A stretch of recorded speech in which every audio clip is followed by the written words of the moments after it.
అందరికీ నమస్కారాలు. గత ఎన్నికల సందర్భంలో ఆనాటి ప్రతిపక్ష నేత నేటి ముఖ్యమంత్రిగా ఉన్న చంద్రబాబు నాయుడు గారు పదే పదే ప్రచారంలో చెప్పడం జరిగింది.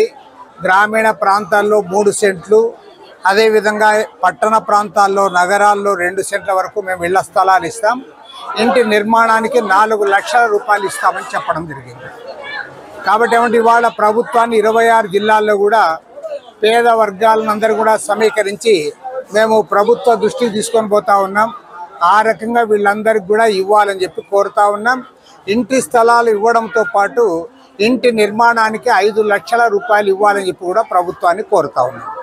అదేవిధంగా ఇవాళ టిట్కో ఇళ్ళు కూడా గతంలో చంద్రబాబు నాయుడు గారు ముఖ్యమంత్రిగా ఉన్నప్పుడు ఆయన నిర్మాణాలు ప్రారంభించాడు. జగన్మోహన్ రెడ్డి ప్రభుత్వంలో వాటన్నిటి కూడా అటకెక్కించి ఏమాత్రం కూడా అవి ముందుకు పోలేదు. ఇవాళ మళ్ళీ ముఖ్యమంత్రిగా చంద్రబాబు నాయుడు గారు వచ్చారు కాబట్టి ఖచ్చితంగా ఇళ్ల నిర్మాణాన్ని పూర్తి చేసి ఎవరైతే డిపాజిట్లు చెల్లించారో ఆ లబ్ధిదారులందరికీ కూడా ఇవ్వాలని చెప్పి మేము ముఖ్యమంత్రి గారిని కోరుతా ఉన్నాం. ముఖ్యమంత్రి గారు కూడా సానుకూలంగా స్పందించారు. ఇవాళ ప్రభుత్వం ఈరోజు ఏదైతే ప్రయారిటీగా పెట్టుకున్నారో ఆ ప్రయారిటీలో ఇళ్ల స్థలాలు, ఇంటి నిర్మాణాలు పూర్తి చేయాలి. ఖచ్చితంగా రాబోయే 2 ఏళ్ల కాలంలో వీటన్నిటి కూడా పూర్తి చేసి పేద వర్గాల చిరకాల వాంఛను వారి యొక్క దాన్ని నెరవేర్చాలని చెప్పి ప్రభుత్వాన్ని కోరుతా ఉన్నాం. అదేవిధంగా ఇవాళ ప్రభుత్వాన్ని కోరుతున్న మరో కోరిక ఏమంటే ఇవాళ రేషన్ కార్డులు కూడా కావాలని కొంతమంది కోరుతా ఉన్నారు.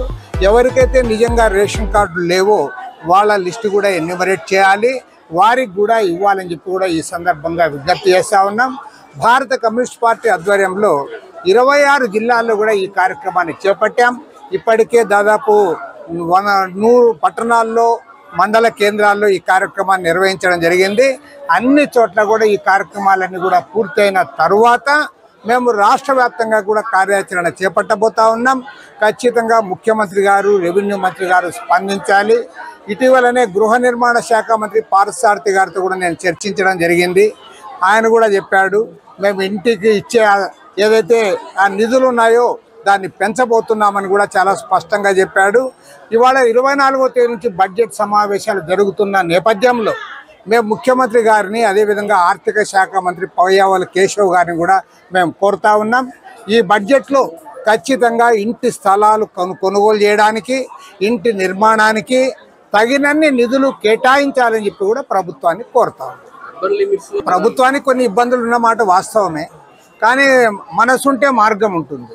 కాబట్టి ఏమంటే గవర్నమెంట్ స్థలాలు ఇవన్నీ కూడా ఎప్పుడూ అయిపోయినాయి. కాబట్టి గవర్నమెంట్ ఎక్కడైనా ఇవ్వాలనుకుంటే ఖచ్చితంగా ప్రైవేట్ స్థలాలు కొనుగోలు చేయాలి. అందుకోసమే మీరు అన్నట్టుగా ప్రభుత్వాన్ని కోరేది ఏమంటే బడ్జెట్ ప్రవేశపెట్టే సందర్భంలో ఇంటి స్థలాలు కొనుగోలు చేయడానికి ఖచ్చితంగా ఇవ్వాలి. గతంలో జగన్మోహన్ రెడ్డి ప్రభుత్వంలో 31 లక్షల మందికి ఇచ్చామని చెప్పారు. కానీ సెంటున్నర కొన్ని చోట్ల ఇచ్చారు, కొన్ని చోట్ల అసలు వారు ఇచ్చిన స్థలాలు ఏమాత్రం కూడా ఇంటి నిర్మాణానికి ఉపయోగపడడం లేదు. కాబట్టి మేము ప్రభుత్వాన్ని కోరేది ఏమంటే అలాంటి వాటన్నిటి కూడా మార్పులు చేసి ఇవాళ నిజంగా పేదవాడికి 10 కాలాల పాటు ఉపయోగపడే పద్ధతులు, పేదవాడు కూడా సమాజంలో ఆత్మగౌరవంతో తలెత్తుకొని తిరిగే పద్ధతుల్లో వారికి ఇళ్ల స్థలాలు ఇవ్వాలని చెప్పి మేము కోరుతా ఉన్నాం. అందుకోసం ఇవాళ భారత కమ్యూనిస్ట్ పార్టీగా, పేదల పార్టీగా ఈ అంశాన్ని పెద్ద ఎత్తున ప్రజల్లోకి తీసుకోవడానికే ఇది రాష్ట్ర వ్యాప్త కార్యక్రమంగా చేపట్టాం తప్ప ప్రత్యేకించి తాడిపత్రిలో ఈ కార్యక్రమం చేయడం లేదు. కాబట్టి ఏదో ఇక్కడ తాడిపత్రిలో ఉన్న అధికార పార్టీ నాయకులు కొద్దిగా అపార్థం చేసుకున్నట్లుంది. వాళ్ళు అపార్థం చేసుకోవాల్సిన పని లేదు. ఇది రాష్ట్ర వ్యాప్త కార్యక్రమము. రాష్ట్రంలో అన్ని చోట్ల పేదవాళ్ళందరికీ కూడా మేము సమీకరించి ఈ కార్యక్రమం చేపట్టాం తప్ప ఇక్కడున్న ఎమ్మెల్యేకో, మున్సిపల్ చైర్మన్